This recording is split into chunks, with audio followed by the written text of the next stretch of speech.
selamat sore. Masih bersama saya, Elsa Shandu. Ngeteh bareng yuk bersama Uritanet Video. Oke.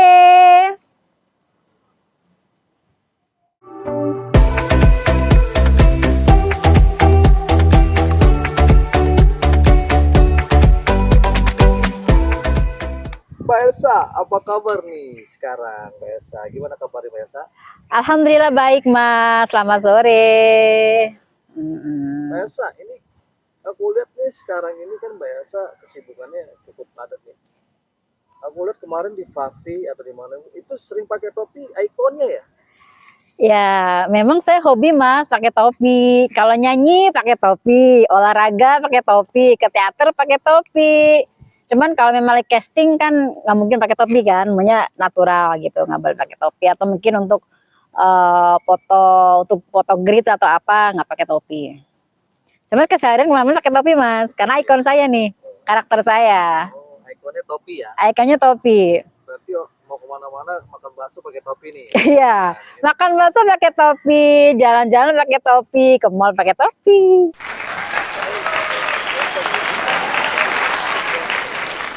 Apa sih kosmetik ya? Iya, Kosmetik atau yang lainnya. produk kesehatan, kosmetik. Mbak Elsa udah pernah dengar belum ketika kita mempromosikan di dunia TikTok, sosmed?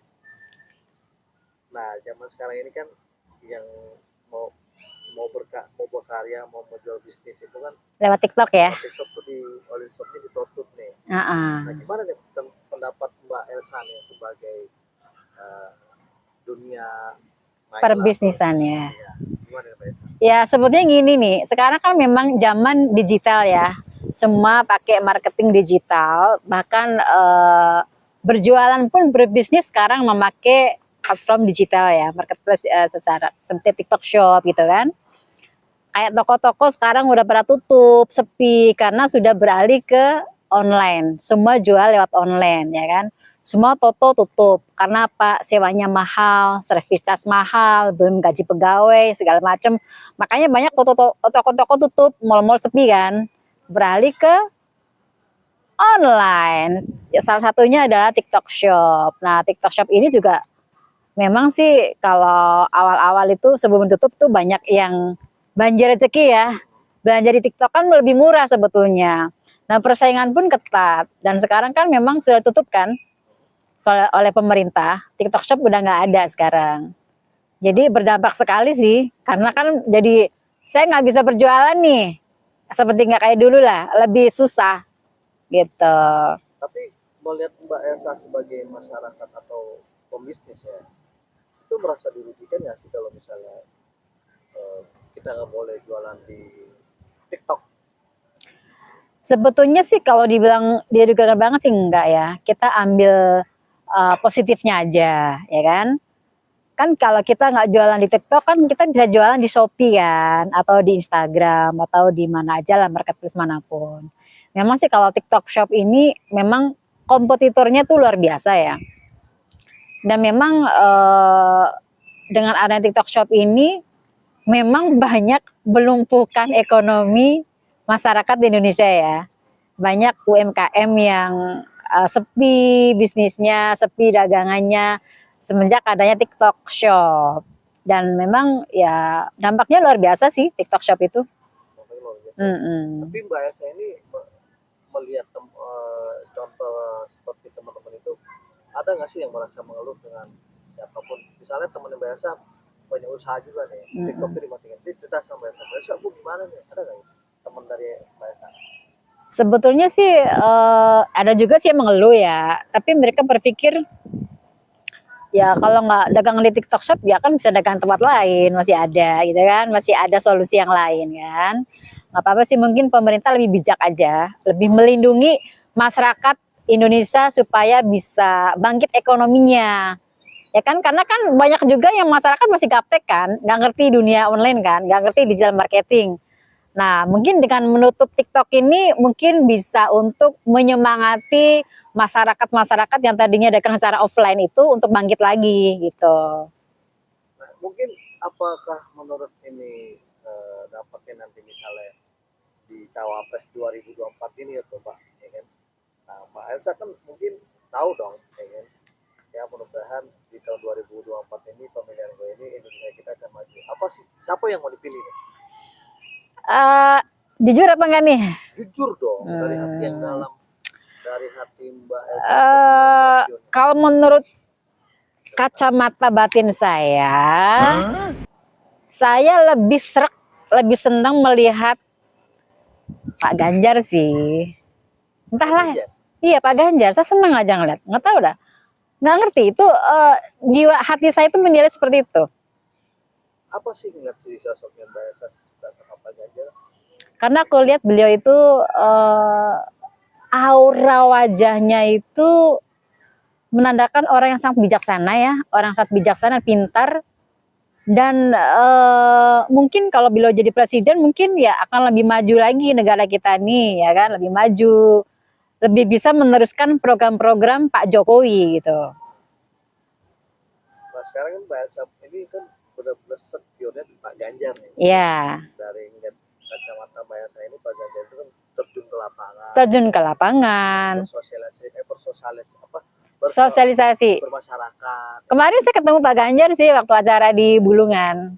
Nah, luar biasa. Luar biasa. Ngelihat Mbak Elsa dengan sekelasnya Pak Ganjar ketemu di Bulungan itu reaksinya gimana nih Mbak? Itu dia, saya lihatnya auranya luar biasa. Pak Ganjar ini auranya luar biasa, sangat merakyat. Jadi saya lihat itu wibawanya luar biasa. Wibawanya luar biasa, terus sama masyarakat pun, sama rakyatnya pun juga sepertinya merangkul, seperti bisa menciptakan negara kita yang adil dan makmur gitu loh. Itu yang saya lihat. Karena kan ada, ya saya nggak mau menyebutkan tokohnya ya. Saya lihat, saya pernah sih ke acara itu ya. Melihatnya tuh seperti kayak, ya gimana sih, kayak kelihatan sombong atau mungkin kelihatan kayak, wah kalau saya jadi penguasa nih, nanti gini. Nah itu kan saya bisa merasakan lah. Wah ini keren banget nih Mbak Elsa ini dengan persipasinya mendukung Pak Ganjar nih cawapres di tahun 2024 ini. Emang sih masyarakat kita itu banyak kan dia dari masyarakatnya aja deh, dari masyarakat kalau misalnya terpilihnya Pak Ganjar atau tiga presiden itu gimana nanti perekonomiannya misalnya Pak Ganjar masuk? Kalau menurut penglihatan saya ya, kalau Pak Ganjar ini ya mungkin bisa meneruskan perjuangan Pak Jokowi ini, program-programnya, ya kan. Dan karena saya lihat dengan mata batin saya itu lihatnya beliau itu seperti sosok yang mungkin nantinya bisa mengayomi kita semuanya, memajukan rakyat kita semuanya untuk menjadi masyarakat yang sejahtera, negara yang damai, adil dan merata seperti itu. Nah, sekarang Mbak Elsa udah melihat dengan kacamata sendiri. Ya, sudah ketemu langsung soalnya. Apa nih nanti yang ketika misalnya Pak Ganjar melihat ketika nanti Pak Jokowi udah maksudnya udah sudah selesai tugasnya kan Pak Ganjar masuk nih. Itu melihat masyarakatnya Pak Ganjar itu seperti Pak Jokowi nggak dengan aktivitasnya? Hampir sama ya, kayak 1:1 saya lihat. Karena kan beliau kan sama-sama dari Jawa kan. Kalau orang Jawa saya tahu sendiri lah sifatnya, kan saya bisa menilai kan kalau orang Jawa itu lebih ke yang sifatnya ya begitu, maksudnya sukanya ya damai, hidup yang damai, aman gitu, tanpa harus ada provokasi-provokasi. Lebih ke kayaknya sih lebih, kalau menurut saya tuh ya lebih bagus lagi lah, artinya 1:1 dan lebih meningkat lagi lah setelah era Jokowi ini. Terakhir, apa nih harapan nanti cawapres 2024 ketika Pak Ganjar terpilih?